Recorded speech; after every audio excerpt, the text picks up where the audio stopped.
Hello adventurers! If your misfortune is lasting a little bit too long, at least it should give you the chance to practice with the crutches.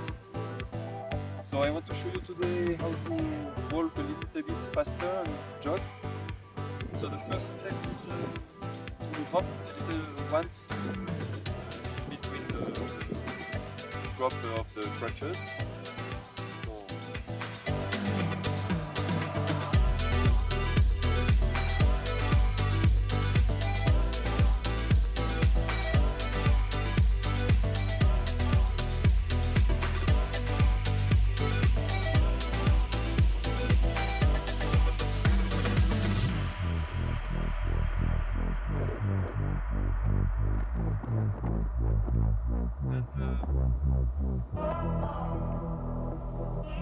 So if you want to go even faster and really jog, you can try to hop, so only on one crutch at a time on the side.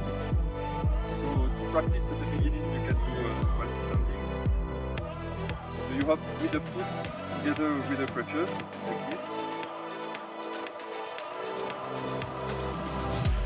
So then in action.